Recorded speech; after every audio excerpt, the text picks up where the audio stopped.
Saudara, Komisi Pemberantasan Korupsi memastikan sudah menjadwalkan klarifikasi terhadap putra bungsu Presiden Jokowi Kaisang Pangarep terkait penggunaan jet pribadi yang digunakannya saat bepergian ke Amerika Serikat. Ketua KPK Nawawi Pomolango bilang Kaisang tidak bisa dipandang sebagai individu biasa karena publik sudah memahami peran dan posisinya. Nawawi menyebut Direktorat Gratifikasi dan Direktorat Pengaduan Laporan Masyarakat telah diperintahkan untuk melakukan verifikasi kasus ini. Ia juga menyatakan telah meminta jawaban dari Direktorat LHKPN terkait pihak-pihak yang akan dipanggil untuk klarifikasi.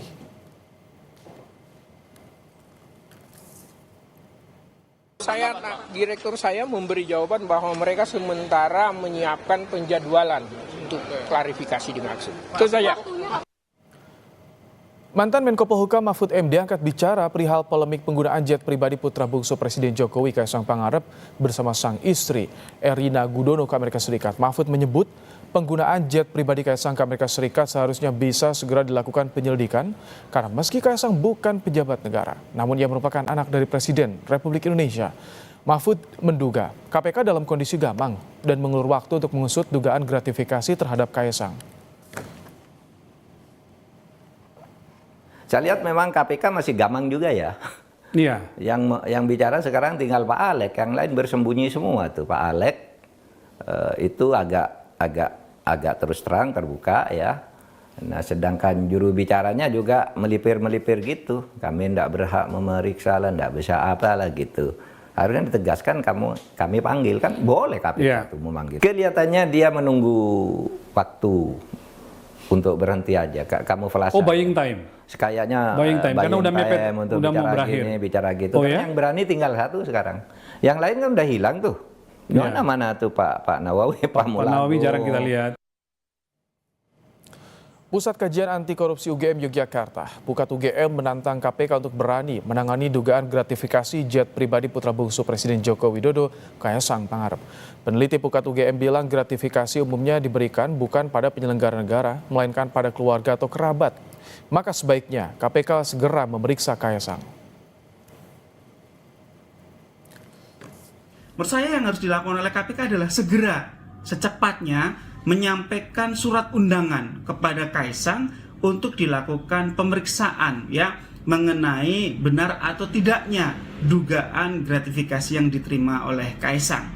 Betul, Kaisang ini bukan merupakan penyelenggara negara, tetapi sekali lagi Kaisang ini adalah anak seorang penyelenggara negara, anak seorang presiden, sehingga KPK tidak boleh melewatkan begitu saja jawaban tentang Kaisang bukan penyelenggara negara tersebut. Dua, KPK tentu dapat melakukan investigasi, ya, melakukan pengumpulan data-data, informasi, keterangan, alat-alat bukti ya mengenai perjalanan yang dilakukan oleh Kaisang menggunakan jet pribadi tersebut. Menanggapi rencana pemanggilan putra bungsu Jokowi, Kaisang Pangarep oleh KPK soal dugaan gratifikasi jet pribadi, Wakil Ketua Umum Partai Golkar Aceh Hasan Sajili bilang Kaisang tidak bisa dikaitkan dengan objek penerima gratifikasi karena bukan penyelenggara negara. Kaisang sendiri kan bukan sebagai penyelenggara negara, jadi sebagai seseorang yang bukan penyelenggara negara tentu beliau ya tidak termasuk dalam kategori yang terikat dengan aturan atau soal penggunaan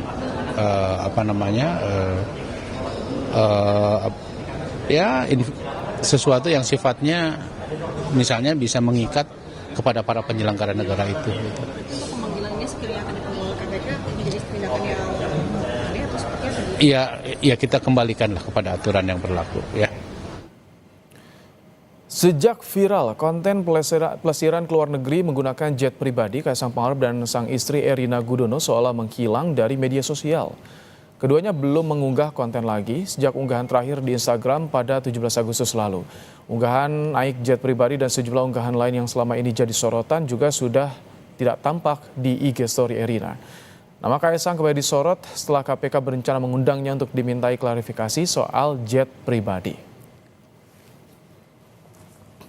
Komisi Pemberantasan Korupsi tak kunjung meminta klarifikasi putra Presiden Jokowi Kaisang Pangarep terkait asal-usul pesawat jet pribadi yang digunakannya pelesiran ke luar negeri bersama sang istri Erina Gudono. Sementara makin menguat desakan agar KPK mengusut dugaan gratifikasi bahkan dugaan korupsi di balik jet pribadi Kaisang Pangarep.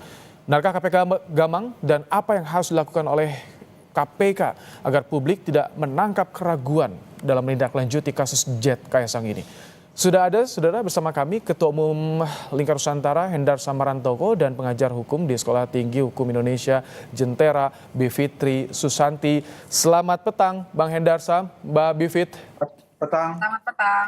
Baik, selamat petang. Baik.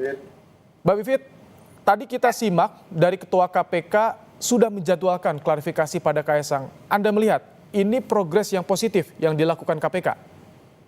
Kalau memang sudah dijadwalkan ini positif ya, karena memang ini yang kita sekarang belum tahu nih hasilnya nanti di ujungnya seperti apa, kita belum tahu. Tapi seperti yang tadi dinyatakan dengan jelas, publik nih harus melihat apakah ada pilih-pilih dalam penegakan hukum atau tidak. Apalagi KPK banyak disorot. Jadi begitu sudah ada panggilan ini harus sangat serius karena konstruksi bahwa misalnya dia bukan penyelenggara negara kan kita harus kaitkan juga dengan jabatan ayahnya, karena begitulah caranya gratifikasi bekerja biasanya, tidak langsung ke orangnya, tapi sangat mungkin kepada sanak keluarganya, sahabatnya, dan lain sebagainya. Dan jangan lupa Kaisang juga ketua partai PSI, jadi bisa juga kita lihat dari segi itu misalnya. Nah tapi bahwa sudah ada panggilan ya, maka berikutnya yang harus dilakukan adalah secara serius dicari, masa sih anak presiden bisa menghilang seperti ditelan bumi, kan nggak mungkin. Nah jadi jangan hanya panggilan biasa, tapi juga harus secara aktif ditindaklanjuti terus sampai benar-benar ada klarifikasi-klarifikasi yang terbuka juga kepada publik. Jadi publik bisa menilai langsung apakah KPK ini serius atau tidak. Karena kita sekarang wajar saja jika kita punya banyak sekali keraguan, karena KPK hari-hari ini memang move-nya seringkali dipengaruhi oleh keputusan-keputusan politik. Baik, Pak Hendar Sam, bagaimana Anda melihat soal komitmen dari keluarga Jokowi pada proses hukum, penegakan kasus hukum, terutama sorotan yang saat ini tertuju pada Kaisang Pangarep? Ya, memang saat ini kan banyak sekali serangan-serangan, ya kan, narasi-narasi negatif yang ditujukan kepada Pak Jokowi dan keluarganya, ya. Dan itu kita melihat berjalan secara masif dan cukup sistematis ya. Nah, cuman saya melihatnya seperti ini. Apa yang dilakukan oleh KPK untuk melakukan klarifikasi itu adalah langkah yang tepat untuk menghindari polemik-polemik dan dugaan-dugaan yang ada terjadi di masyarakat. Yang ketiga juga kita juga tidak boleh menyandera KPK ya kan. Bahwa KPK selama ini bertindak di atas di bawah kekuasaan politik dan lain sebagainya. Biarkan KPK bekerja dengan profesional, ya kan, melihat apakah memang benar keterangan atau klarifikasi yang diberikan oleh Mas Kaisang nantinya ini memang cukup atau tidak, ya kan, memenuhi unsur gratifikasi, kan. Tapi juga sebagaimana kita ketahui, praduga-praduga itu boleh aja disampaikan, ya kan, seperti Bivi tadi bilang, ya kan. Tapi memang ya hukum itu ya pasal itu sifatnya kalau sudah rigid, sudah pasti nggak bisa ditafsirkan, itu juga azasnya dulu. Jadi makanya. Tapi ini yang dinantikan juga bagaimana kenapa Kaisang tidak muncul ke publik, tidak menyampaikan sebetulnya deklarasinya soal penggunaan jet pribadi. Tapi kita juga akan simak, ini ada pernyataan dari mantan Menko Polhukam Mahfud MD yang ternyata meminta Kaisang Pangarep untuk muncul, memberi penjelasan soal jet pribadi yang dipakainya ke luar negeri. Kita simak bersama, saudara. Ya seharusnya dia dong menjelaskan dong, muncul. Ini saya begini, biayanya dari sini, dan seterusnya. Ini kan penting, publik harus tahu, karena dia itu anak pejabat publik yang harus berani terbuka, gitu. Yang begini nih semuanya, dia, Direktorat Jenderal Pajak, diam juga ya? Belum ada Pak suaranya? Pajak, bea cukai, dan harusnya mereka aktif kan? juga Bang. Keluar masuk bandara tanpa pemeriksaan, tanpa dihitung barangnya itu kan, itu harusnya bea cukai menjelaskan meskipun diperiksa ya sudah gitu. Sempat Pak Justinus Pratowo sempat. Mbak Bivit, harus KPK klarifikasi duluan atau Kaisang juga bisa lebih dulu untuk klarifikasi pada publik soal ini? Nah, ini pertanyaan yang pas sekali karena menurut saya memang harusnya pertama Pak Jokowi sebagai pemimpin tertinggi pemerintahan dan pemimpin negara ini harusnya bilanginlah ke anaknya.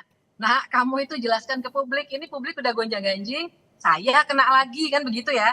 Terus semua anggota partai, anggota koalisi harus ikut membela Anda. Ayo dong, jelaskan sendiri, itu satu. Dan Kaisang sendiri sebagai ketua PSI yang selalu mengklaim bahwa PSI itu anti korupsi dari dulu ya, walaupun sekarang kita sudah lihat banyak sekali permasalahan juga di situ, tapi harusnya sebagai ketua partai, dia juga tunjukkan dong bahwa kalau memang tidak ada yang salah, kenapa sih kalau nggak jelaskan aja ke publik gitu kan sebenarnya yang sekarang ini terjadi, publik ini sedang melakukan pengawasan. Iya, Jadi bukan publik sekedar menunggu keterangan dari Kaisang. Bang Hendarsam, kemana sih Kaisang? Apakah ada itikat untuk menyampaikan ke publik deklarasi soal ini? Ya, harusnya yang diksi harusnya dikatakan oleh Pak Mahfud MD dan diksi harusnya yang dikatakan oleh Bu Fitri itu kan bukan diksi hukum, bukan pasal hukum. Jadi nggak bisa juga hal tersebut dipaksakan kepada Kaisang. Kita tahu orang ya presiden harusnya gini dong, presiden harusnya gini dong, anaknya harusnya gini dong, gitu. Aturannya mana ada untuk ke arah situ. Nanti tapi bagaimana dengan tanggung jawab moral? Nanti dulu, Pit, saya dulu ya. Yang kedua, nanti kalau umpama nggak diperiksa nih, ya kan, tidak ada pemeriksaan segala macam, ternyata beliau menyampaikan yang sebaliknya, ya kan, menyampaikan ke publik. Harusnya jangan ke publik dong, harusnya ke KPK dong. Beda lagi ceritanya seperti itu. Selalu saja ada celah untuk melakukan tersebut. Langkah yang paling tepat itu ketika KPK melakukan panggilan untuk klarifikasi, beliau sampaikan dulu di situ. Ya kan gitu kan. Itu kan harusnya seperti itu. Bukan harusnya secara hukum, bukan harusnya seperti dikatakan oleh Bibit, bukan harusnya seperti dikatakan oleh Prof Mahfud, seperti itu. Nah, kita harus lihat juga, ya kan, biar jernih gitu loh masalahnya. Kan gratifikasi itu apa sih kalau ada yang mau dilihat? Tapi ya, belum ada respon kepada KPK untuk menyanggupi datang klarifikasi informasinya, Bang Hendarsam. Seharusnya ya sebagai seorang warga negara yang baik, apalagi anak presiden, Mas Kaisang, insya Allah hadir lah. Saya rasa harus hadir, harusnya hadir. Nah itu baru harusnya hadir, bukan harusnya nyampaikan ke publik, kan gitu masalahnya. Nah sekarang yang kita harus lihat juga, kita harus lihat jernih perkara ini, jangan dibuat kabur gitu loh, ya kan? Status Kaisang itu ya, tadi kan agar tidak kabur, jadi terutama Kaisang juga harus menjelaskan juga pada publik karena publik bertanya juga, belum ada jawaban juga pada KPK. Ini yang ditunggu publik. Gini, saya jelaskan. Tadi kan Bibit mengatakan bahwa beliau adalah anak presiden, ya kan? Kaitkan dengan masalah gratifikasi. Nah, yang jadi pertanyaan itu pasal 12B ayat 1 Undang-Undang Pemberantasan Tindak Pidana Korupsi itu dikepada penyelenggara negara, kepada pegawai negeri. Itu ya kan? Jadi, ya, sebagai anak presiden, status dia sebagai anak presiden dan sebagai ketua umum parpol, itu nggak masuk unsurnya ke situ. Gitu loh, ya kan? Tidak masuk unsur, jadi jangan dikaburkan gitu loh. Oke, di pasalnya seperti itu. Jelas itu jangan dikaburkan. Nah, itu yang kedua nanti saya jelaskan lagi. Tapi Bang Hendarsam, kalau bukan anak presiden mungkin tidak dapat fasilitas seperti itu. Nah, ini yang perlu dijelaskan dalam klarifikasinya Mas Kaisang kepada KPK. Baik. Bukan kepada diatur, harus kepada publik dong. Kita kan nggak tahu juga motifnya. Saya ingin ke Mbak Bivit soal tinjauan hukumnya ini bagaimana ketika ada keluarga. Karena ini bisa jadi pintu masuk juga untuk bisa mengungkap dugaan gratifikasi yang ada, Mbak Bivit. Persis. Jadi memang di sini kita belum berbicara apakah pasti bersalah ataukah belum, ataukah tidak bersalah. Makanya harus diinvestigasi dulu. Makanya harus dijelaskan dulu. Nah, tapi secara kebiasaan yang sudah berlaku, dan kebiasaan ini juga bukan sekedar cerita-cerita ya, tapi ini konstruksi dalam berbagai macam penelitian dan prinsip-prinsip dari UNCAC. Gratifikasi itu biasanya diberikannya juga kepada kerabat dan anak. Nah itu satu. Tapi yang perlu saya klarifikasi juga, kita ini kan dalam penyelenggaraan negara tidak hanya dituntun oleh aturan main dalam bentuk hukum, tapi juga yang namanya etik. Jadi kalau ketika saya atau siapapun, Pak Mahfud atau siapapun bilang, harusnya Kaisang menjelaskan atau bapaknya ngasih tahu Kaisang. Itu kan etik aja. Sama aja kayak kalau anak kita misalnya mencuri, kita akan bilang, nah kamu lapor deh ke polisi. serahkan Tanggung diri jawab kamu." moral Kalau kita sebagai anak dari bermoral. pejabat negara. Ya kan kalau Bagaimana? kalau Tanggung boleh jawab saya moral sebagai tanggapi nggak? anak dari seorang presiden, Mbak Bivit. Iya, apalagi anak seorang presiden. Karena pertanyaan Mas tadi betul banget. Seandainya dia bukan anak presiden, apakah dia akan mendapatkan fasilitas semewah itu? Jawabannya adalah sangat mungkin tidak. Kita harus lihat konteksnya dulu. Nah, nanti kemudian yang akan diklarifikasi, ditelusuri sebenarnya apa yang terjadi. Memang gratifikasi itu berbeda dengan suap. Kalau suap, alat tukarnya itu sudah kelihatan. Tapi baik gratifikasi maupun suap, dua-duanya sama-sama melanggar hukum. Kalau Anda Itulah lihat kewajiban dari KPK proses untuk saat ini KPK gampang tidak, Mbak Vivit? Mau kirim undangan aja, maju mundur. Perbedaan jubir dengan pimpinan KPK ada juga. Alex Marwata dengan Tessa berbeda soal ini. Ya, saya kira kelihatan gampang ya, karena selain maju mundur juga sudah termakan narasi-narasi dia bukan penyelenggara negara dan lain sebagainya. Kalau menurut saya sih kita boleh berdebat. Saya dan Mas Hendar ini biasa berdebat gitu ya. Tapi KPK itu penegak hukum. Dia jalan aja terus. Toh yang dia lakukan bukan berdebat. Yang dia lakukan adalah dia investigasi. Dan itu yang harus segera dia lakukan. Jadi buat saya di sini kelihatan betul KPK-nya sendiri gamar. Entah apa yang mereka khawatirkan gitu, entah apa yang mereka bicarakan secara internal, tapi kelihatan sekali kegaman mereka untuk menindaklanjuti kasus ini. Baik, Bang Hendarsam, tadi soal keluarga, karena ada etik juga di situ yang disinggung oleh Mbak Vivit. Tampaknya sambungan audiovisual kami dengan Bang Hendarsam terganggu, tadi sempat keluar sambungan virtualnya. Bang Hendarsam. Ya gimana? Tadi disinggung soal ini ada etik, tanggung jawab moral juga sebagai anak presiden, Bang Hendarsam. Jadi perlu juga menyampaikan. Ya memang betul. Jadi saya sepakat juga bahwa apa gaya hidup ya, glamor dan sebagainya itu kan memang harus ditunjukkan bukan hanya kepada para pejabat negara, keluarganya, bahkan kepada public figure. Ya, ini memang harus dijadikan contoh dan panutan kan gitu kan kepada masyarakat bagaimana seharusnya para orang-orang public figure ini bertindak kan seperti itu. Jadi kan kita juga harus melihat KPK dalam rangka memanggil itu untuk klarifikasi dan tujuannya kan adalah untuk sebenarnya kalau saya melihat intinya adalah untuk pencegahan atau tindakan preventif ke depannya. Di mana bahwa harus dilihat juga ada pasal 12C Undang-Undang tindak pidana pemberantasan korupsi itu menyatakan kalau 30 hari sejak gratifikasi itu dilaporkan itu akan dianggap sah dan tidak dapat dipidana, ya kan?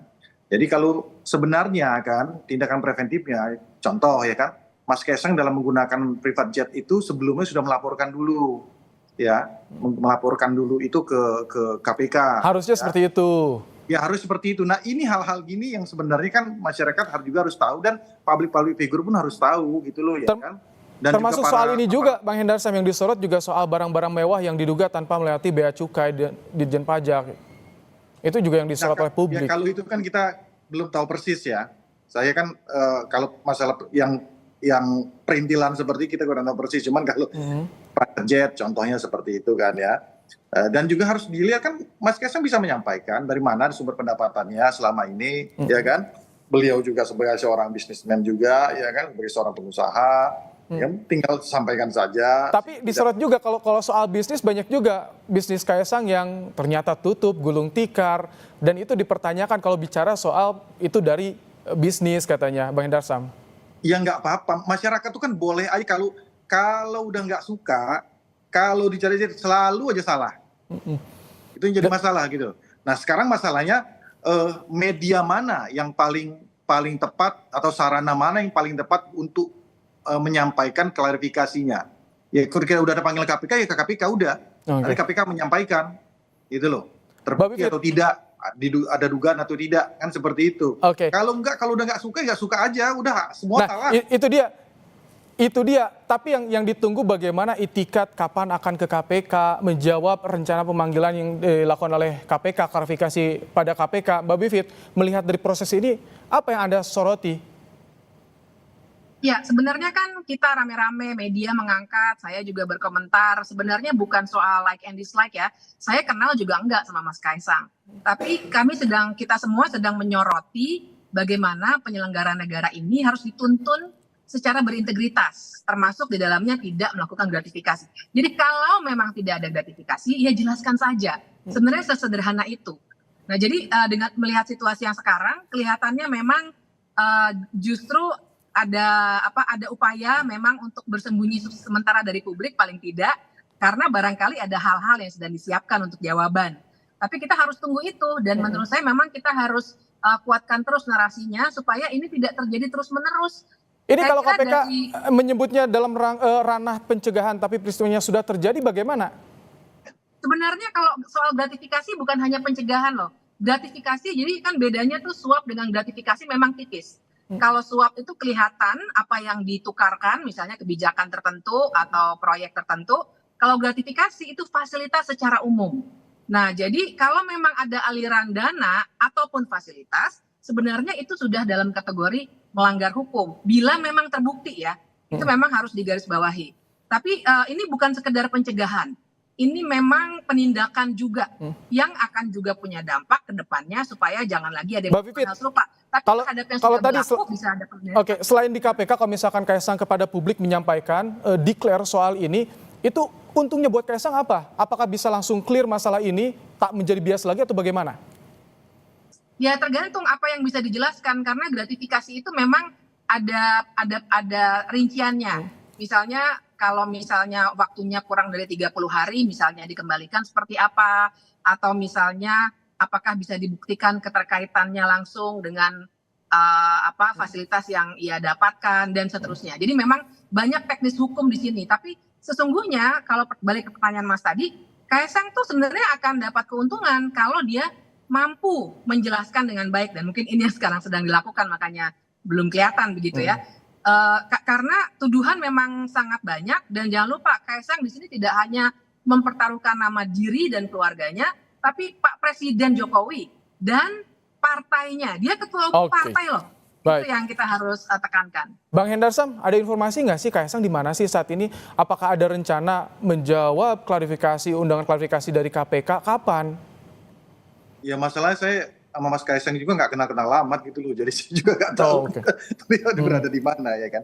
Cuma saya pengen supaya masalah ini jernih ya, masalah ini jernih, masyarakat tuh harus tahu ya kan, undang-undang tindak pidana korupsi itu terkait dengan masalah gratifikasi itu seperti apa, ya praktek-prakteknya juga seperti apa, yang bisa dikenakan kepada mereka-mereka itu subjek hukumnya siapa-siapa saja, apakah anak presiden, apakah ketua umum parpol itu merupakan subjek hukum daripada undang-undang pasal 12B ayat 1 undang-undang pemberantasan tindak pidana korupsi tentang gratifikasi ini atau bukan kan bukan. Nah ini ya pencerahan-pencerahan gini loh yang harus tugas saya ya sebagai salah satu praktisi hukum untuk menjelaskan dan mengklirkan masalah ini supaya tidak kabur masalahnya. Sudah diberikan ruang untuk klarifikasi di KPK, sudah dijadwalkan juga kata Pak Nawawi. Kita akan tunggu bagaimana iktikat baik dari Kaisang untuk klarifikasi soal ini. Terima kasih Bang Hendarsam, Ketua Umum Lisan. Terima kasih. Dan juga Mbak Bivit. Terima kasih telah bergabung di Kompas Petang sore hari ini.